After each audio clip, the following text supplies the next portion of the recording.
On this episode of Bite Sized, we are watching and discussing the 36th scene of the movie The Twilight Saga, New Moon. For those of you watching along at home, that's from 1/16/44 to 1/20/10. And now, on to the episode.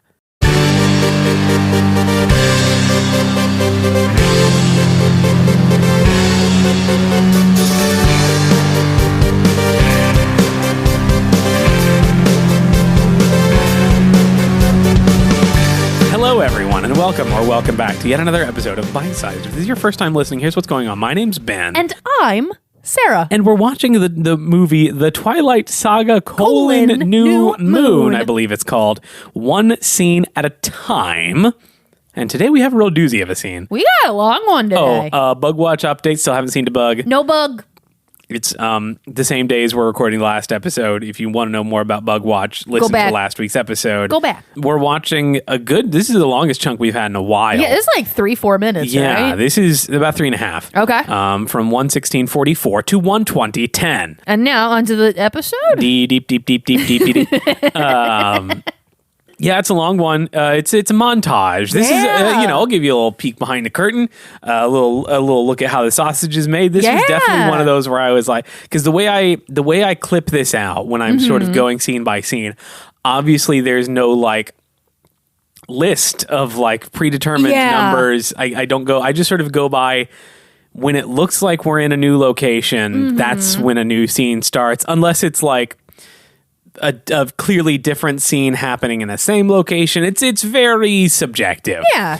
And so this one was like, oh boy, where do I cut it? And because like we start out in one place, but most of the scene takes place in a very different place. And so if I just went strictly by location, we'd talk about like 15 seconds in the bedroom. Yeah, and this scene would take like 3 months to get through. Yeah, because it's kind of a montage and it's kind of not.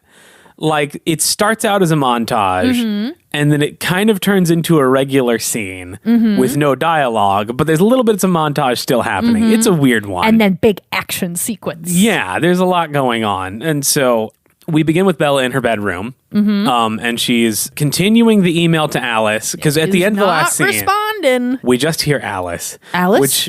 Which means at the start of this scene, we just hear Bella say, "I'm all right." JK, everything's fine now. My first question is, are you really all right, though? No, she's not. Well, she says, "I'm all right until I'm alone." Hey, I'm the opposite. Yeah. I'm alone until I'm all right. That doesn't work. I'm more all right when I'm alone. So what I'm hearing is you don't want to hang out with me. No, what you're hearing is that I have an anxiety disorder. Ayo. It's fun. Alice, I'm all right. Until I'm alone. And lately, that's all the time. Jacob's gone. He's hunting Victoria. And Charlie's hunting Jacob. And you're gone. There's no one hunting Bella. Yeah. I don't know. The thing of like, and Jacob's hunting Victoria. And Charlie's doing this. And Alice and Edward are over here. And then who's driving the car? Oh, no. That's the vibe I was getting. Who's watching the baby? Renesmee? No, Bella's the baby. Oh, Bella with the baby. Baby Bella. Little baby Bella. Who's watching baby Bella? No one. Bella's watching herself. Oh, like always. Alice isn't responding to these emails. No. We see Bella in the school parking lot, and she reminisces about Edward's terrible parking habits. His Volvo. His Volvo XC60. That one. Yep. And his horrible parking lot etiquette. And I do like that we sort of see Ghost Edward and Ghost Volvo. And when they fade out, we do see a car parked in a normal way, as if to say, like, this is how you're supposed to park, Mr. Man. I don't care how old you are or how sparkly you are. This is how you park here at Forks High. Leave spots for the other children. I like the idea that is how Bella remembers Edward the most, is by his awful parking job.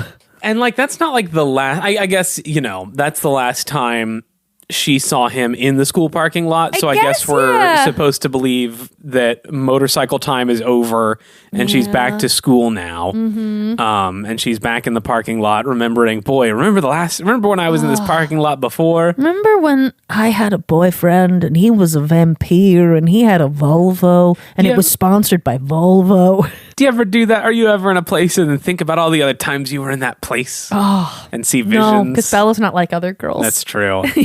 I'm not like other girls either. Yeah. I'm not a girl. And you're gone. And so is Edward. And there's just nothing now. You got something, Harry? Nope, nothing. But then we sort of leave Bella for the most part. We go pivot. We do. We pivot to see Charlie Swan and our old friend Harry Fishwater. Harry Fishwater. My best friend. Mm-hmm. They're out in the woods. They're hunting. This is apparently the most important thing happening in Forks right now is finding these aminals. These big bears or wolves or whatever they are. Victoria must have killed someone else, because otherwise I can't imagine, like, the last we heard about the wolves was Bella seeing one a while ago. She told Charlie, I think, she like ran in and was like, Dad, they're not bears, they're wolves. Right. And I saw one. I was hiking. I know I shouldn't have been, but oopsies. Yeah, I don't remember how long ago that would have been movie time. Probably just a few days. Slow news day in Forks, I guess, is what I'm trying to say. I'm also wondering if it's like, well, they don't want to do it on a weekend when a lot of people might be out hiking. They're like, no, let's do it when it's quiet so we like disturb the least number of people. Yeah, but then you're not going to have bait. Yeah. Yeah, you need to dangle a juicy hiker or two out there. No, well, maybe that's what Harry draw the wolf out. Fishwater's for. Oh, he's the bait, all right. Duh. Hubba. Harry sees something. Charlie looks back and is like, you see something? And Harry's like, I don't see something. He says, nope. Nothing. In such a way that it reminded me of like a parent asking a toddler, like, did you eat the chocolate? And the kid has chocolate all over his face and is like, no. Yeah. I never do that. Harry is looking down at something. Charlie asks him if he sees something, so he looks up at Charlie. And then when he looks back down at the thing and looks back at Charlie and goes, nope. Like, Charlie's not a good cop is what I'm trying. And we're going to see that in the rest of this scene. No. He doesn't have sort of the Sherlock Holmes instinct. He's not a he doesn't. Reasoning. He's focused on the task at hand and he trusts Harry so implicitly. He's like, my best friend from the dojo would never lie to me. It's a good thing there aren't major crimes happening in Forks other than these monsters. The werewolves are there to take care of that. Maybe Forks is actually just a crime-laden city and Charlie's like, I just don't understand how this keeps happening. Or the wolves are out there sort of Batmaning. And like Edward, there was that gang of no-good-nicks who wanted to be friends with Bella in the first movie because they were just loitering in a parking lot. Just boys. If Charlie were maybe a little on top of things, promoting after-school activities. Inviting children to the dojo. To be fair to Charlie, that's in Port Angeles. He has no jurisdiction probably outside his jurisdiction. But still. Yeah. Maybe tighten up a little bit, Chuck. But I realize where I have to go. What I have to do to see him again. I hate this. I hate this so goddamn much. So close. She's so close to just being like a regular girl again. She's so close to moving on. Like, and then she's like, I'm going to do something even stupider now. Actually, I'd like to throw away all my progress. What if I was incredibly self-destructive in more ways than one? And like, listen, I was so self-destructive at like 18 to 21, but you know what? This is a movie character. Again, I can dunk on her all I want. She's not a real person. No. I just wish Bella joined like a club. Like, join like photography club, join yearbook. Find a cool forum to hang out on. Yeah, oh my God. Yeah. We don't see what that thing is that she has to do yet. No, not yet, but we'll get little hints. We do see, though, secretly what is one of my favorite parts of the movie. Yeah. That I don't think I've ever truly noticed or appreciated until watching it for this discussion. Because after Charlie believes that Harry Fishwater did not see anything, a bad idea, he saw something, we see behind Harry in a tree, we see Victoria. Yes, I love this shot. Tell me more. There is a fantastic, because we watch I don't know if the camera, it moves a little bit, but Harry hears something and turns around, and as he's turning around, his head sort of blocks our view of Victoria, and when his head moves again and we see where she was, she's gone. And I know that's not a very impressive description I just gave, but it's such a really fantastic good. yeah. It's also very well done, I think, because her hair is so bright red in this movie. She's never in focus. No. She is a blurry, sort of bright red-haired sort of blur in a tree up there. She's like not moving. Yeah. But like she's there, and we know it. We see enough to know it's her, and the way that she's like not there anymore. Yeah, and there's like a little breathy like sound cue, like when she disappears. Right. You're like, oh, this shit's good. Yeah, Chris, you done did it Chris, again. you done good. Come on the show so we can pat you on the back. But we're leaving and going back to Bella because she's driving by the cliffs. Vroom, vroom. I wonder if that will come into play later. That's a Mousketool we'll save for later. So we'll save for 2 weeks from now by our time. Interesting to me, there's like a big kind of deviation here between the book and the movie in terms of like what's going on with Bella right now. In the book, obviously we don't get anything. We don't get a ton about them chasing Victoria other than the fact that they're chasing Victoria because it's from Bella's POV. Like she's not there to see anything. Instead, it's spring break and we get a lot of Bella's hanging at La Push already for spring break because Sam thinks it's a good idea that she stays in La Push so that they can keep like a close eye on her. And I think also possibly like mask her scent because then she's surrounded by like the werewolves and I don't know, vampire smell and all that. Right. So yes, she's still lonely because like Jacob's out doing stuff, but like she spends a lot of time with Emily and she spends time with like her and Sam for a little bit and starts feeling like kind of claustrophobic because she's like, they're in such like a happy, loving relationship. And I miss when I was in a happy, loving relationship. A healthy dynamic. Oh no. And then she spends some time with Billy, but then starts feeling like claustrophobic being in his home. So she's like, okay, fuck it. I'm going to go to the beach. But earlier that morning, before Jacob had gone out, and I should have mentioned this, but I just remembered, before she hangs out with Billy, and before Jacob goes out, he says, hey, you know what we should do today? We should go cliff diving. I promised you a long time ago that we would do that. Let's do that today. Yeah. So she like waits for him and he doesn't show up. So we have a very different version of this, of like the same kind of like impulsive, reckless behavior, but it's less of a leap for her. Like in the movie, I feel like she goes from 0 to 100. Yes, she goes from things are probably okay, like rebuilding this bridge with Jacob, to like, welp, time to literally jump off a cliff now. Time to jump off and hope I see my ghost boyfriend. Yeah. Versus, okay, I'm hanging out with all of the Quill youths. Jacob has talked about going cliff diving again. I'm going to go to the cliffs and wait for him there. And then getting the intrusive thought of, what if I just did it? Right. We don't get that in movie. We don't have time. No, because we have a much cooler montage to happen. We do. Because Victoria's back up in a tree and she jumps from tree to tree like directly over Charlie. And he don't hear a thing. He should hear it. He should absolutely hear it. Is he wearing earplugs because he's holding gun? Damn, bad dad and a bad cop. Pick a lane. I get that they're vampires and they have cool powers, but the speed and strength that it would require for her to jump from tree to tree means she's hitting that tree like extra hard. Thunk. I mean, you hear like squirrels jumping from tree to tree. Thank you. You would absolutely hear a full-grown human who's made of stone going like whoosh. And you'd hear somebody throwing plates at a tree. And like, I guess if you think you're out there hunting for some sort of wolf, you're probably not going to look in a tree. That's traditionally not where you find them. Not the Washington wolves. No, the Washington, the tree climbers. The tree wolves. Oh, those Washington tree wolves. You got to watch They'll out. They'll get you. But you'd think if you're out in the woods, you're on high alert, you got a dang gun, and you hear a very loud noise from any direction, you're going to turn around and look at it. Yeah, I wonder if, I mean, I don't know, again, much about hunting, as we've talked about on the show before. I know he has a gun with him. Do you think, I don't see it though. I was going to say, does he have like earplugs in? I don't think so. Or something? Because I'm like, oh, well, like if he ends up shooting a wolf, he probably doesn't want to like rupture his eardrum. That's very much like a sport hunting thing or like skeet shooting.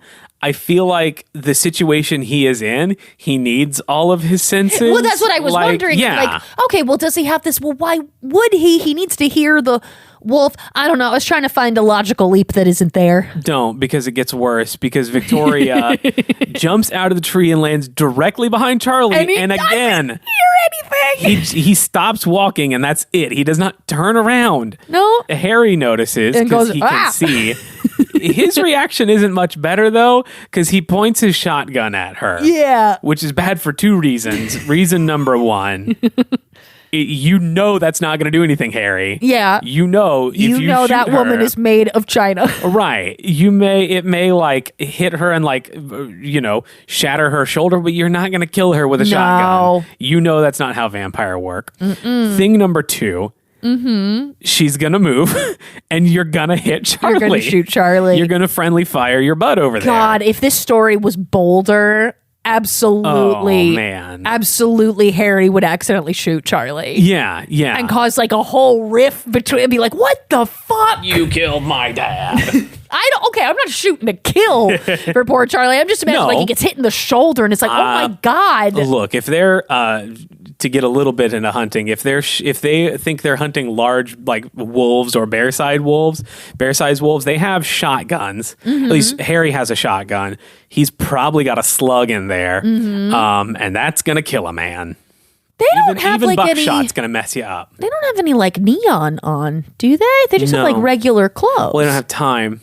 Oh, They've got to go find the wolfie right now as Harry's leading them in circles and covering up tracks. Yeah, it's convenient that Harry's there. Just be like, I don't know, boss. Hey, I wish. What if I could? Boy, dude? is a mystery to me too.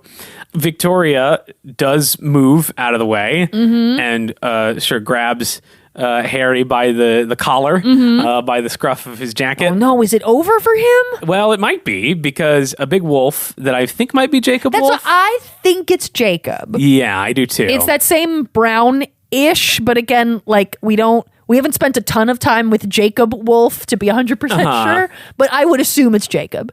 Because Sam is bigger and black. I think he's Black Wolf. And I think Jacob is reddish brown, brownish. Hero Wolf.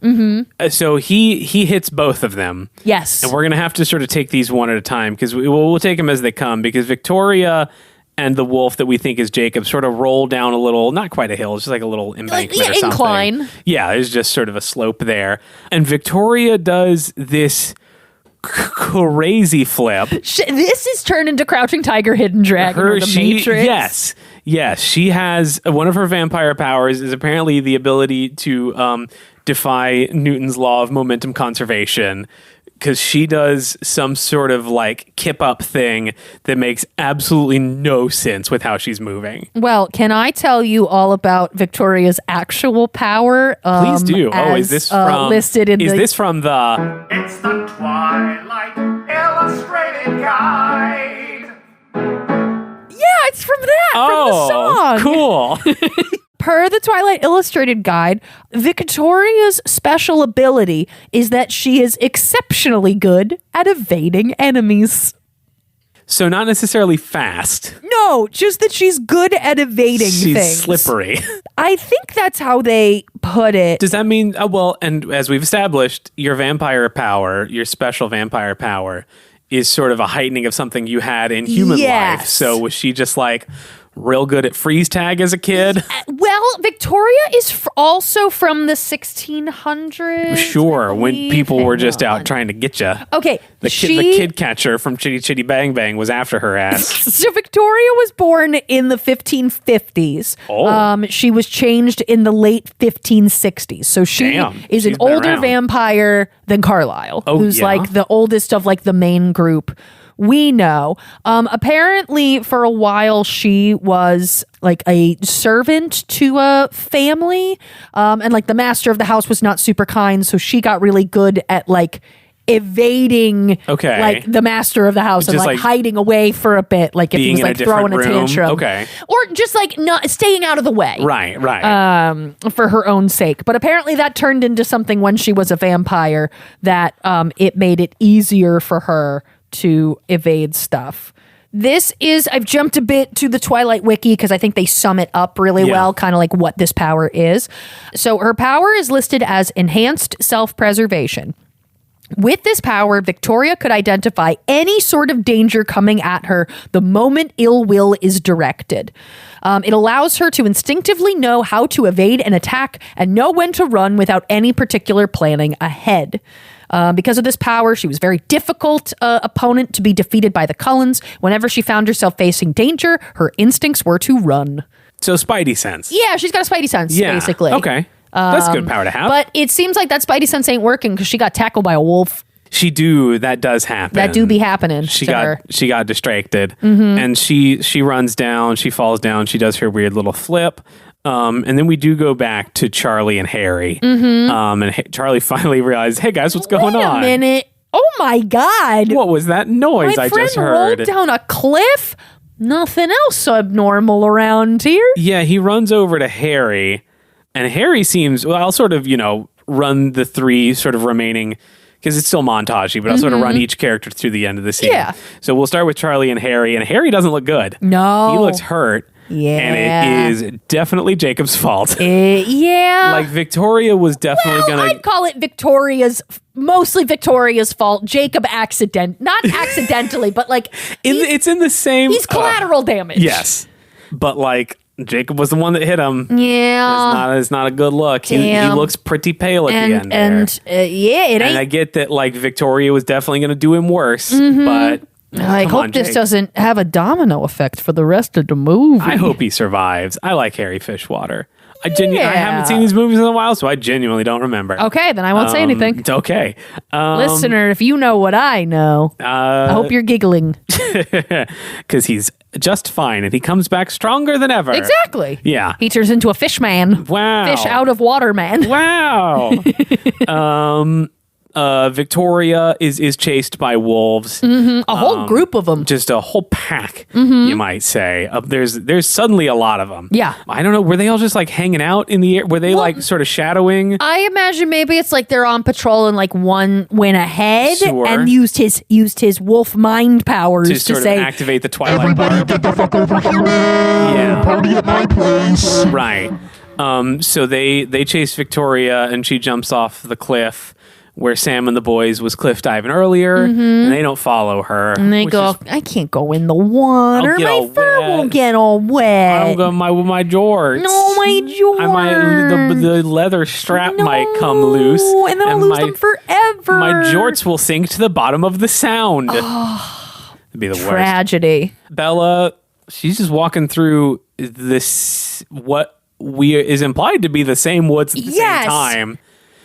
Because we'll see, spoiler for next scene, her future starts on the cliff that Victoria just jumped off of. So is this happening at a different time?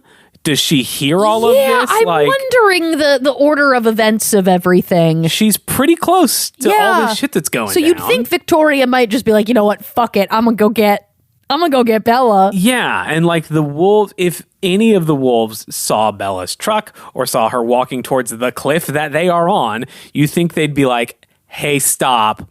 One of us is going to take you to a safe place. Diva, go back to La Push, eat a muffin, and wait for this all to blow over. You need to shelter in place for a little bit. Yeah.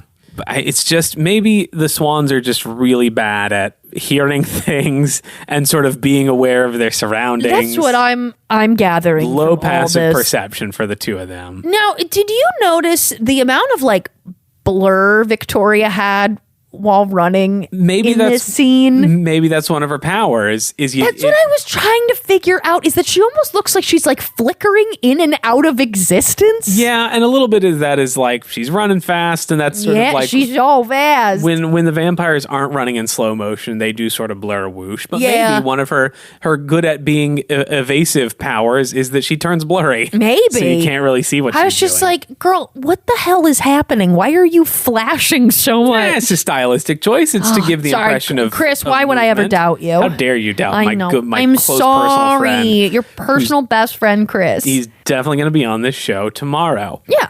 That's basically it. That's all that happens in this scene. I really liked this scene. I think this is such a good montage. Oh, I do want to call out the name of the song that's playing this whole time because we haven't talked about it.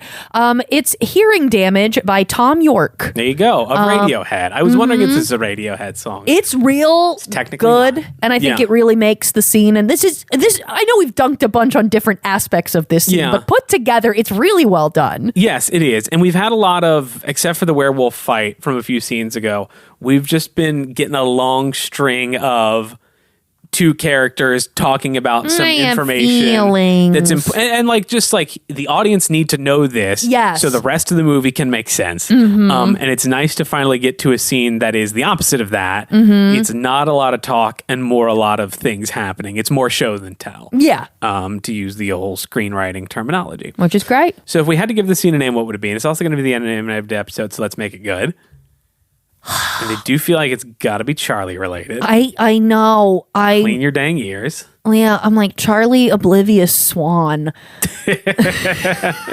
Now, is that 3? Is that his middle name? Yeah, that's his middle name. It's not Oblivia Swan? No. Oblivia? I'm picturing it in quotes, like a nickname, Charlie Oblivia Swan. Now my I'm man imagining. Is dumb as hell. First name Oblivia. Last name Swan. Oblivia Swan? Oblivia Swan. So it sounds like oblivious if you sort of let it all run together. Coming to the stage, Oblivia Swan. And now it's Oblivia Swan. And then Olivia? No, Oblivia. There's a B. It was hell to go through school. Okay, I like Oblivia Swan. Oblivia Swan. Yay! Oblivia Swan. The viewers, the listener is going to see this title and think it's about Bella. I don't know what the hell this is about. Oblivia, there's no way it's about Charlie, but it is. Sarah Morphy. Me. Yeah, if you wanted to, hey, if I'm gonna pretend that was like what if you wanted to send, if me want something, if you wanted to send an email to the show, how would you do it? Oh my god, what a great question. Thank you so much for asking. You can email us at myfavoritetwilightpodcast@gmail.com. Great. And now unrelatedly, my second question.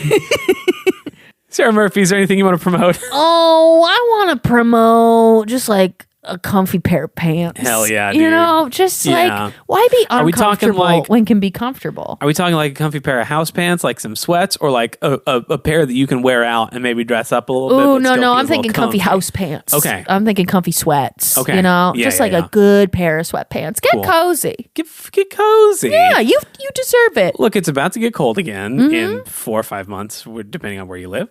So start prepping now. Yeah. Get your cozy pants. Get emergency preparedness. It's the emergency of not being cozy enough. Hey, Bayer. Hi, Sarah Murphy. What do you want to promote? I would like to genuinely and earnestly, because I forgot to bring this up in any form in the last episode, I would like to promote patreon.com/Twilight Podcast. Oh, yeah. A place we have where one you of can go those. to support this show. Yeah. For $5 a month, you have access to the bonus feed that is, you could listen to the show Bite Size Presents, wherein me and Sarah and editor Ben discuss the movies the Twilight stars were in before they were in Twilight, and we'll put some more stuff in there as inspiration occurs. And you can also purchase things there, and I always forget to bring that up. You can buy stuff. Buy an ad on this show. Yeah, make us say shit. I keep forgetting about it, which is bad business sense. I think I also have set up if you want to buy a sticker, you can do it through there. Yeah. I've got a bunch of bite-sized stickers. If you can't figure out how to do that on Patreon, just DM bitesizepod_ at Instagram.com. Yeah. We'll just send you a sticker. Look, it's $2. 2 whole doll hairs. It's not that bad, right? No. That includes shipping and handling. Yeah. Yeah. That's what I want to promote. I would like to thank our editor, Ben Oksher.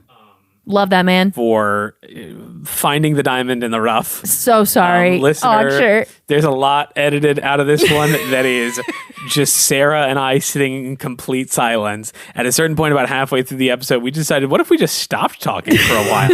And it was so nice. We both enjoyed it a little too much. I would like to thank the band Swimwear Department for letting us use their song Mauled to Death as our theme, as they do every week.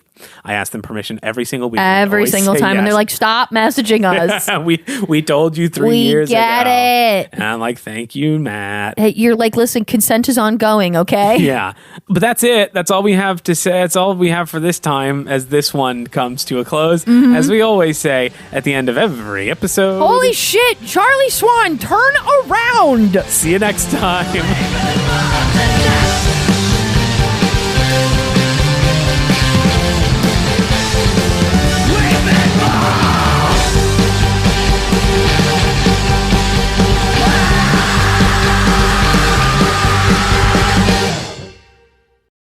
Sorry, Ben. We love you, Ben. I could fix this before I send it to you. Will I? No. Well, I was going to, but Sarah told me not to. No, don't. No, She's you were a bad not. influence. You were not. Don't put this on me. What's the opposite of a Jiminy Cricket? Because that's what Sarah is. Oh, a little troll. A Jaminy Grasshopper. A Jaminy Grasshopper. It's me. Oh, no. Don't edit things. Jaminy Grasshopper. Are you my conscience? Yeah. Wow. I was going to help an old lady across the street. Nah, push her. Push her. And steal the cigs. Give them to me. Okay, Jaminy. That's me, old Jaminy. Jaminy Grasshopper.